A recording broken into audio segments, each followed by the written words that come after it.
Hey everybody, in this tutorial, I'm going to be discussing a card that I use in Home Assistant that can help you troubleshoot and resolve issues in your home automation setup. This card is called the Running Automations card. It allows you to view any automation or script that's currently active on your system in real time. The whole card is dynamic and it's very, very easy to implement. I honestly think this card, it's useful in anyone's setup. So I think everyone should have it running on their dashboard.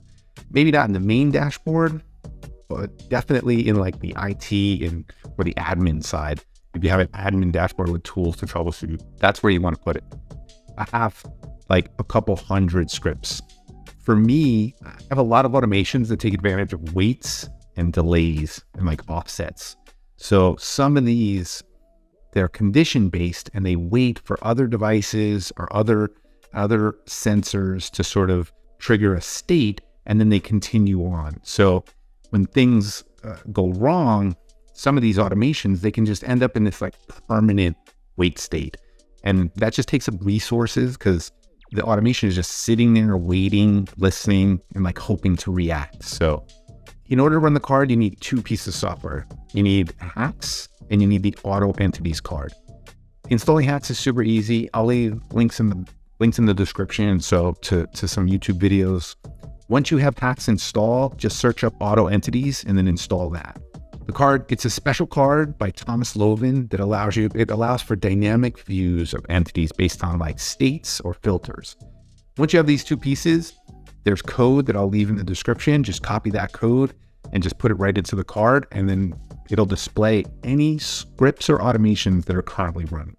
It uses the current attribute as a reference.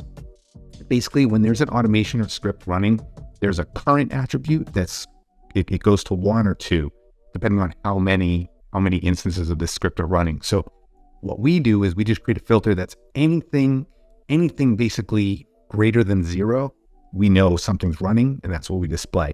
In addition to that, we use last trigger to sort. So I can sort everything based on when things were last triggered. So you can have an idea of like when things were running the longest.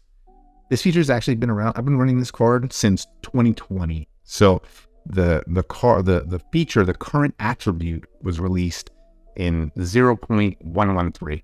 And what that did is it gave us the ability to set an automation to run like in parallel or sequentially.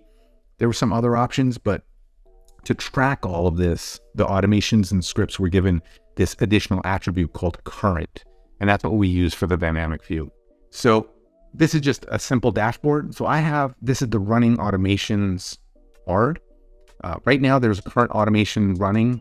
This one, if we click it, it was kicked off 4 days ago. So this one is definitely a troubled automation. So without this, it would just be running. Without this card, it would just be sort of running in the background and we'd have no idea. If I go here and I click edit, I can look at the card and then I just go straight to the code. So you can just paste this entire code. This is nothing particular to my system. You can just run this for any system. So the type is Auto Entities for the card. Give it a title, you give it a type. And then what we're going to do is we're looking at just the automation domain and just the script domain. And we're looking at that attribute called current that says if it's not, which is this a not, so if it's not 0, I want you to display it. And if the card is empty, then just don't even show the card. So in this case, you can actually put it on your main dashboard because as things sort of kick off and run, they'll just pop up and then they'll sort of go away when they're completed. But this helps you really find if there's any issues. So if I go here and we look at this automation, so I'm going to click here, go to automations, edit. So I have this template later on. So basically we're looking at this group called entry points and we're waiting for it to go off before it goes. So if I go to developer tools and I look at group entry, do that right, you can see it's unknown. And this is why that automation just sits there. Like it'll never resolve itself because we're waiting for it to turn to off, but it'll be unknown until I resolve this. So the running automation card, it's a super valuable tool for like troubleshooting and optimizing.